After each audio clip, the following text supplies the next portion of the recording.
The day was surprisingly quiet for New York. A spring breeze wandered down the avenues, tugging at flags on facades, playing with dusty newspapers tossed up by street gusts. Donald Trump walked along 57th Street at his own distinct pace, a bit slow, a bit swaggering. He was dressed inconspicuously, a dark overcoat, a gray baseball cap with the word Liberty, dark sunglasses behind which his recognizable squint still peeked through. He rarely allowed himself walks like this. No security, no motorcade, no cameras. Just a man on the street. It was his way of momentarily feeling the city the way it used to be, back in the 80s, when he was just raising the first floors of Trump Tower. Now, New York felt different, noisy, disoriented, like it had lost its face. He stopped by an old building, long boarded up. On its brick wall, remnants of graffiti, a faded inscription, "Watch your step." Beneath his feet, shattered tiles. And right there, under the toe of his boot, the wind lifted a corner of something white. Donald bent down. It was a folded piece of paper, burnt around the edges. At first, he wanted to walk past it. But something about the way the note was folded made him pause. It was too neat, like it was waiting to be found. He picked it up and unfolded it. Inside, a short message, written in a clear, firm hand.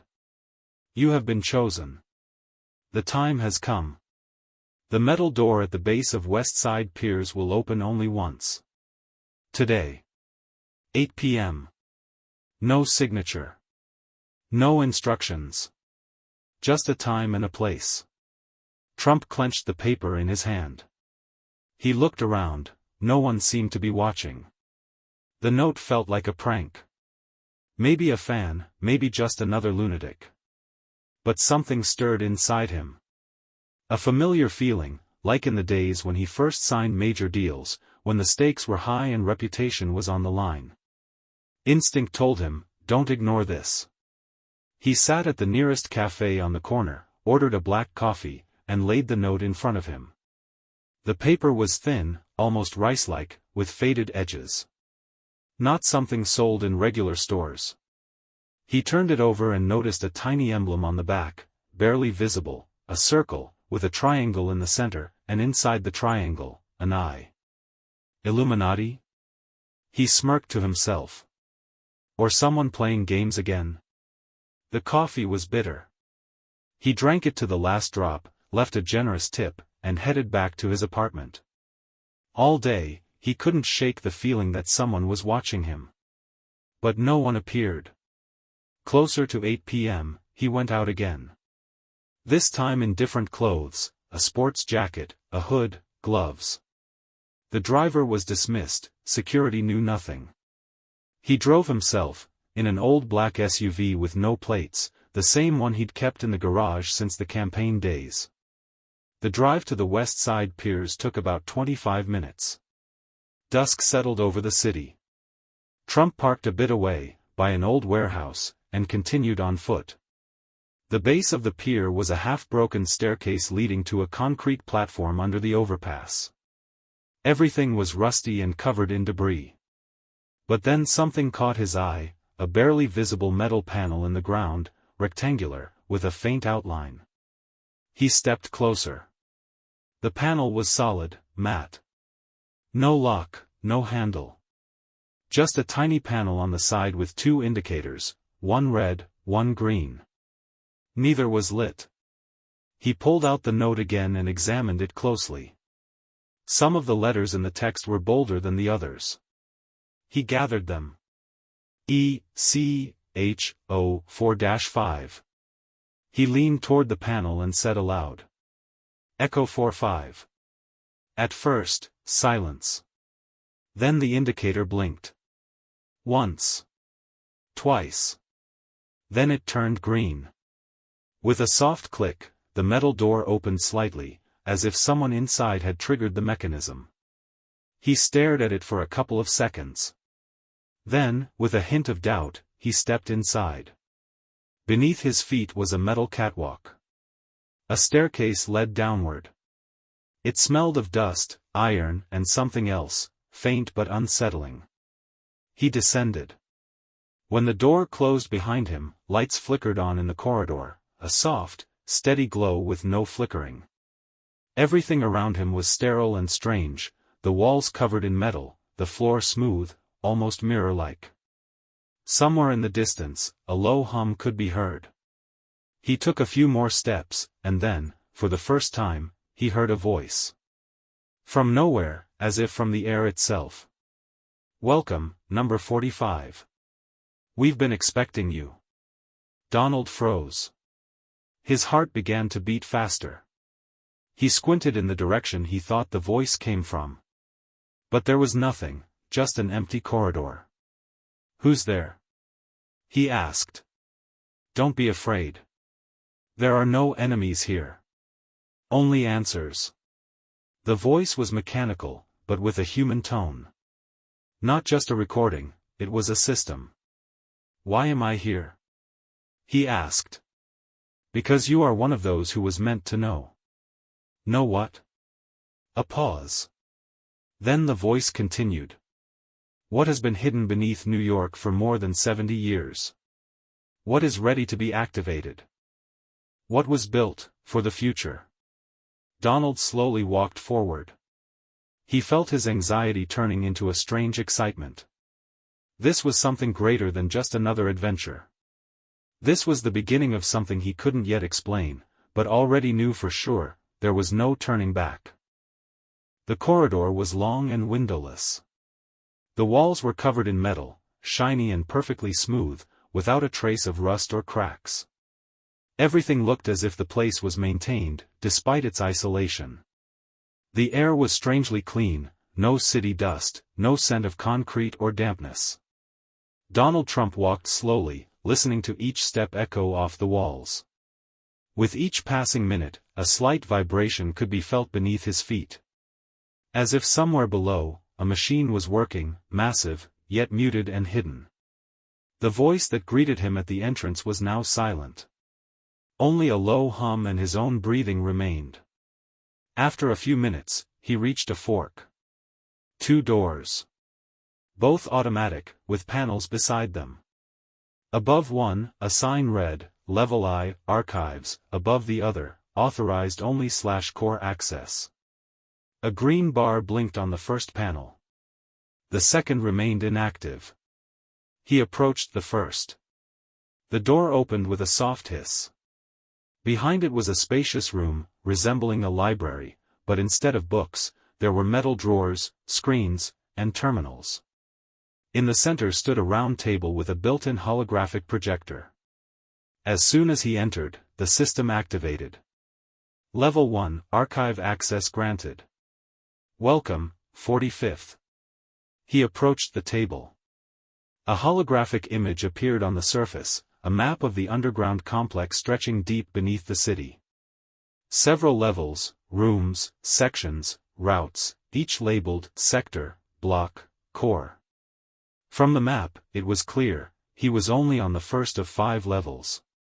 Suddenly, one of the zones blinked. A triangle-shaped marker lit up blue.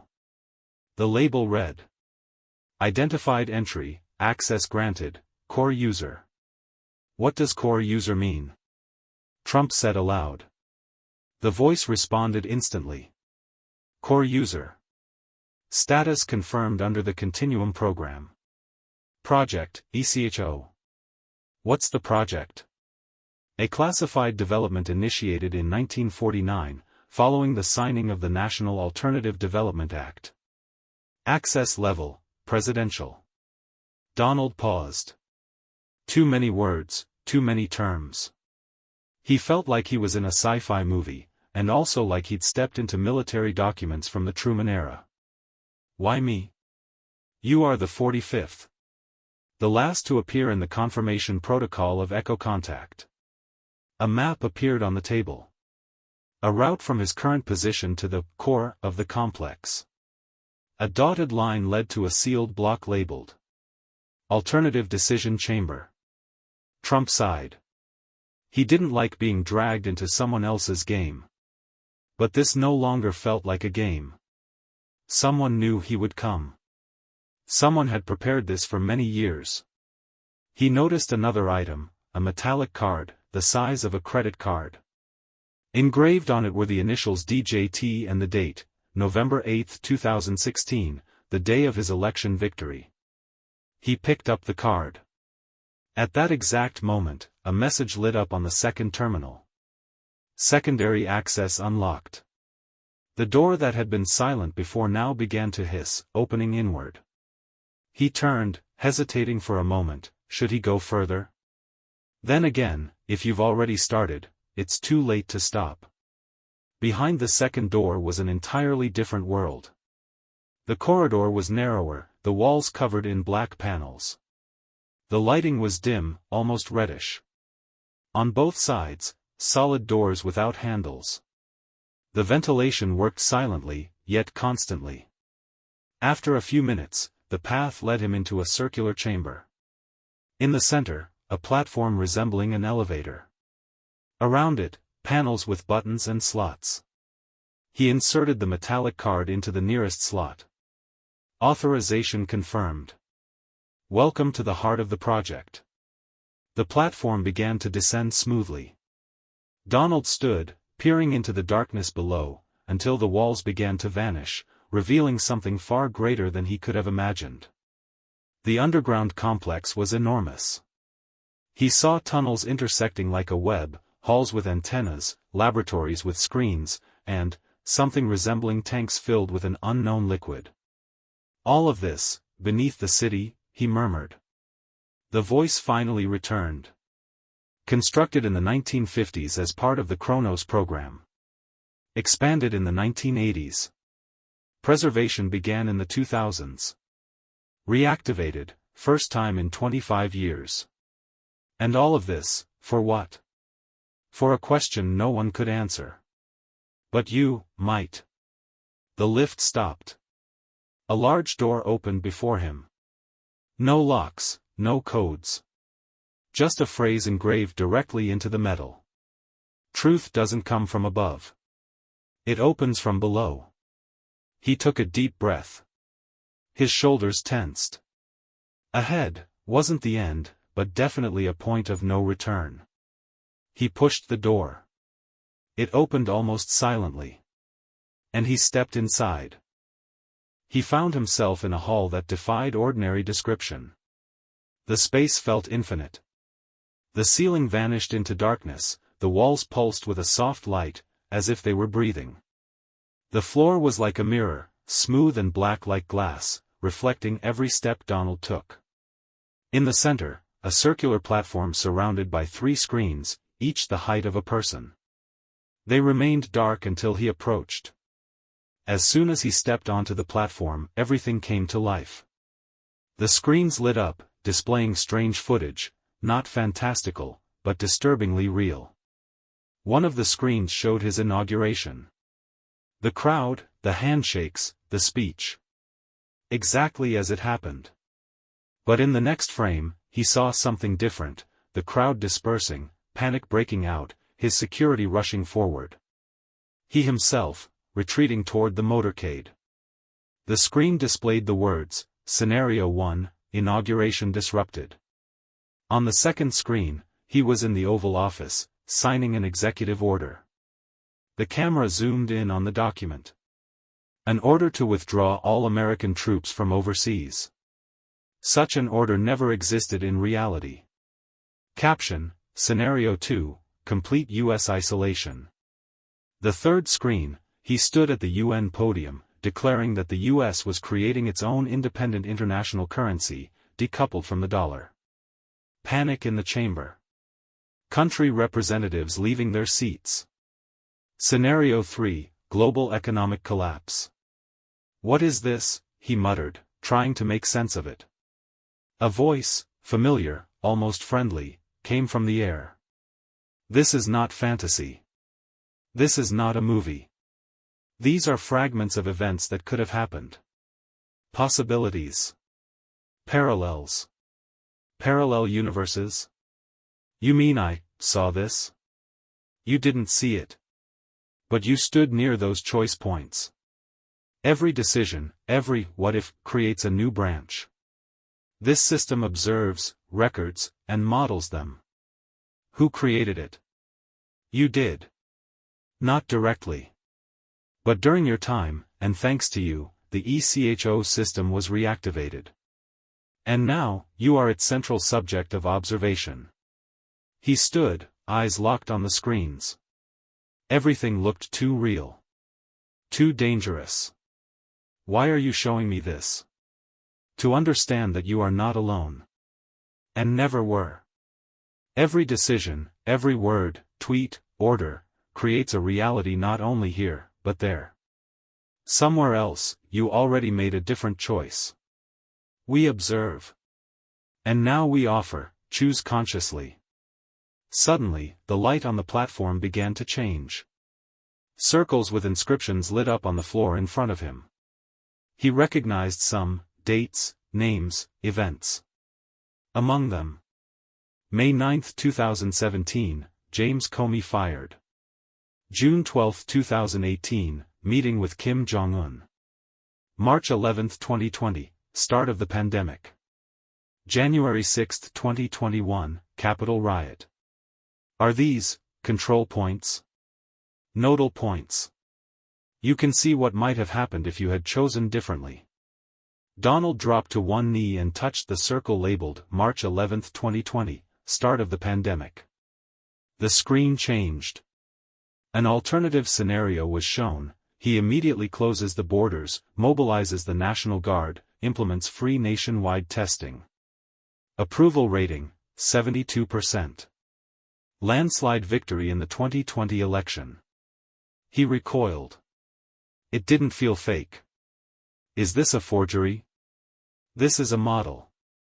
A scenario built on the logic of consequences. Not perfect, not definitive. But possible. So I could have stayed. Not only stayed. But changed the course of history.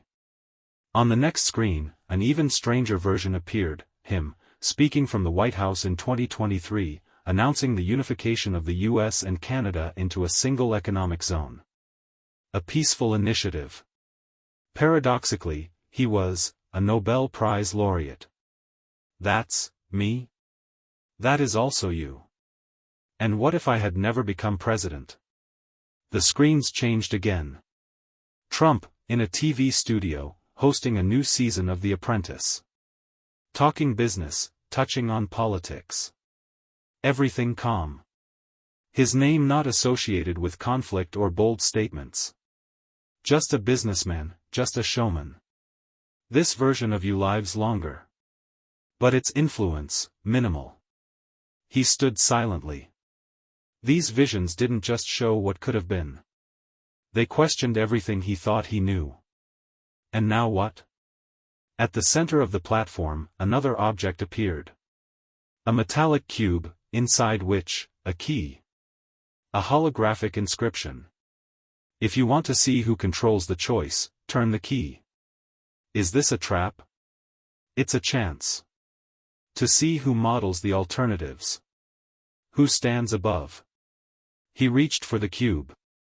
It was warm to the touch. The key lay inside, ordinary, seemingly simple. But something about it felt different, a weight, as if it opened not just a door, but a meaning. He turned it. The light around him vanished. The screens disappeared. The floor disappeared. He was in complete darkness. Then, a flash. And before him, a new hall. Vast, like a museum. Along the walls, portraits. People. Faces he knew. Presidents, prime ministers, generals. But also faces he didn't recognize. At the center of the hall, a massive round table. Around it, empty chairs. But one was turned toward him. Someone sat in it. And that face was his own. He stood still. In the center of the room, behind a massive round table, sat a man. And it was himself. Donald Trump. But different. This version looked older. More composed. His eyes were the same blue, but there was no storm of emotions, the one Trump was used to seeing when he looked in the mirror. There was silence in them. Experience. And something else strange, as if this man knew everything. "Sit down," said the second Trump, pointing to the chair across from him. His voice was identical, but it sounded different. Calmer. Deeper. The huge table between them was made of glass. Beneath its surface, as if under a layer of water, holograms moved, reflections of events, speech fragments, news footage, crowds, rallies, elections. Donald sat down, not taking his eyes off the reflection of himself. "Is this a mirror?" he finally asked. "No. It's more than a mirror. It's you, from another reality." "So, you're from these parallel worlds? One of those options?" "Not exactly. I'm the keeper of decisions. We all are, those who have crossed the line." "We? Who are we?" The answer was indirect.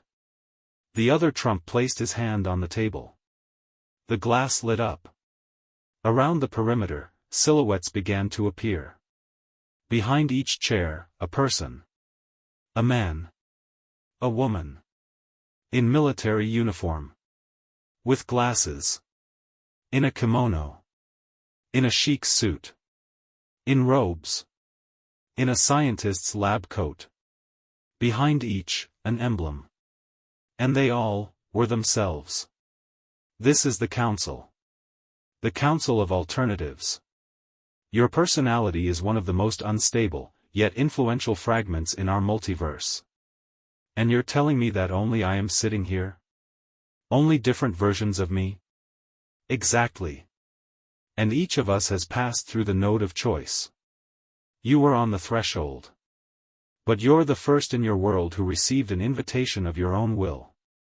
One of the Trumps, in military uniform, leaned forward. "I command the Northern Alliance in a world where I led a military coup after the 2020 crisis. I restored order." The next one, with glasses, holding a book, "I became a philosophy professor.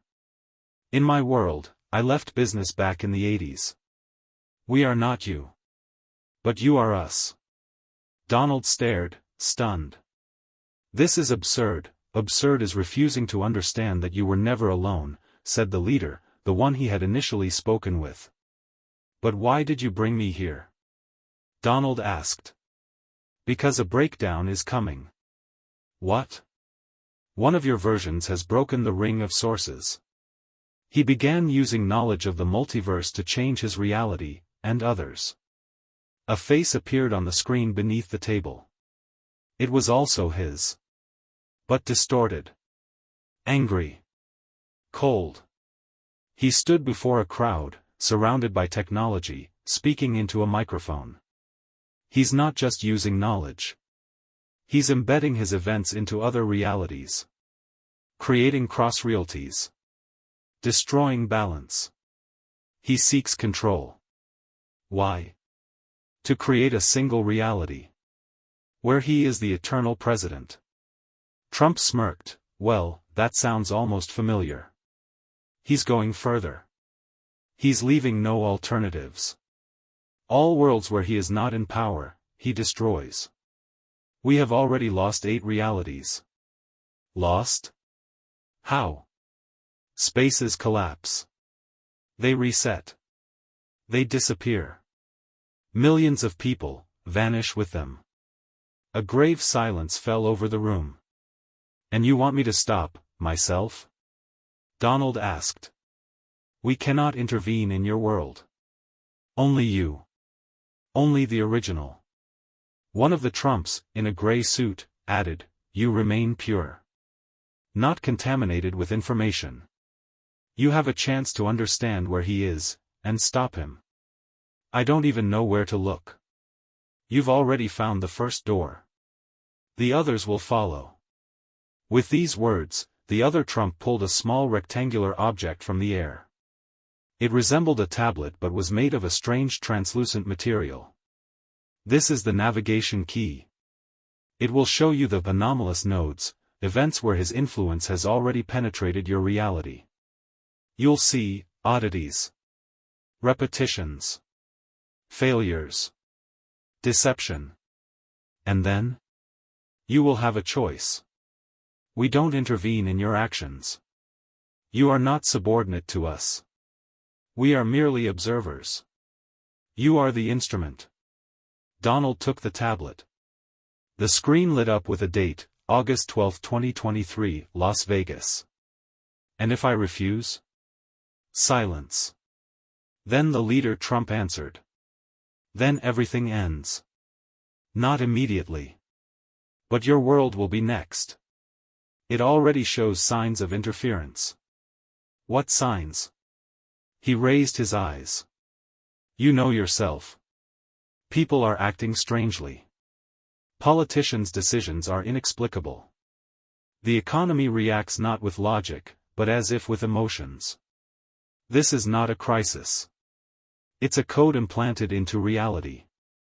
A program for controlling choice. Donald leaned back in his chair. Everything inside him was at war, pragmatism, distrust, logic, but something inside him cracked. Or rather, fell into place. All right. What's next? The leader nodded. Everything around him flickered. The room began to dissolve in light. Voices quieted. You will wake up. But you will already know. And remember. After that, look for the nodes. Follow. And be ready, one day you will meet him. Face to face. And then? Only you will decide how it all ends. The world went black. A quiet signal rang in his ears. He felt himself falling, flying. And suddenly, he woke up. He was lying in his hotel room. In a suit. Next to him, the same translucent tablet. The screen blinked. Node detected, Neon Hotel, Las Vegas. Anomaly confirmed. Donald got up. And for the first time in a long while, he felt not ambition, not anger, not excitement. But duty. And fear. Fear not of failure. But of who would come for him, with the same face. Las Vegas shone as always. The city that never sleeps, but tonight it felt cautiously quiet. Not on the outside, but inside. Donald felt it immediately as soon as he stepped out of the black SUV he had rented. The building of the Neon Hotel, marked on the tablet, was nothing special, 24 floors, a glass facade, flickering lights. But inside, it was different. In the lobby, he saw a man who had stopped in the middle of the room and was just staring at the ceiling. It was impossible to tell why. The waiters moved in perfect sync. A couple on a couch laughed in exact rhythm, like a repeat. The security guard's gaze lingered on Trump half a second longer than necessary. Everything was just a little off. Like someone had hacked reality and forgot to polish the details. The tablet in his hand blinked, anomaly detected. Penetration level, 72%. He headed for the elevator. No one stopped him. No one asked questions. The button he pressed was strange, marked Level Z, although usually, such floors aren't listed in hotels. The elevator jerked down. Please don't tell me it's another underground bunker, he muttered to himself. But everything turned out differently. The doors opened, and he stepped into a huge room entirely covered in mirrors. The floor, walls, and ceiling, all reflected. In the center stood a throne, surrounded by massive columns. On the throne, was he? Or was it not him? The one they called the Eternal President. Glad you came, the figure said without standing. His voice was soft, like a guru's. I knew you wouldn't resist. I didn't come for that. Of course, you did. To see what you could be. To understand that I've always lived within you. I am you, free from weakness. You're destroying realities. People. No. I'm abolishing chaos. I'm creating order. A world where everything is stable. Where no one votes, doubts, or screams. Only respect. Only purpose. Only me. Trump clenched the tablet. This isn't order. This is an illusion of control. You're afraid. Because you feel everything slipping from your control in your world. They laugh when you speak the truth. They're ungrateful. This isn't a reason to turn the world into a copy. The eternal president stood. Now he was very close. And indeed, his face was the same. But in his eyes, there was emptiness. There was no life. Only power. What do you want to do? Stop me? He smirked. Destroy me? How? We are one face. If you destroy me, you destroy part of yourself. I didn't come to fight, Trump said. I came to offer you a choice. He placed the tablet on the nearest column. The screen flickered. 2 paths. 2 realities. Path 1, merge. Path 2, self-destruction.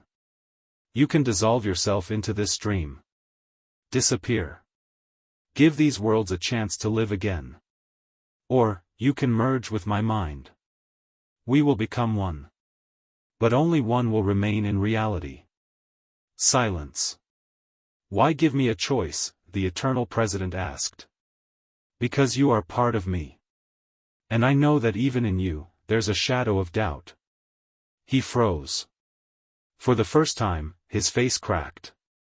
A shadow of emotion, as if he remembered something, that came before all of this. Before the throne. Before control. Before power. I used to stand on a stage. I spoke because I believed I was being heard. And then. I started speaking just to sound. To suppress.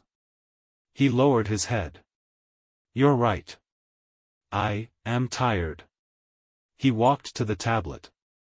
Placed his hand on self-destruction. Let at least one of us remain real. The world froze. Everything trembled. The mirrors began to crack. The room disappeared. In the last second, Donald looked into the eyes of his reflection. There was something familiar. Fear. Regret. And relief. And then it all vanished. He awoke in the same hotel. On a normal floor. No mirrors. No thrones. Everything around him was normal. People no longer behaved like copies. Laughter was real. The music was a little off-key, but it was real. The tablet no longer glowed. On the screen appeared a message. Anomaly resolved. Reality stabilized. And a signature. The Council of Alternatives thanks you for preserving the balance. He stepped outside. Las Vegas was alive again with its bright, chaotic energy. People, advertisements, the smell of coffee and concrete. Everything felt real. He took a breath and whispered. It seems I'm still here. And for the first time in a long time, he felt not only strength, but peace.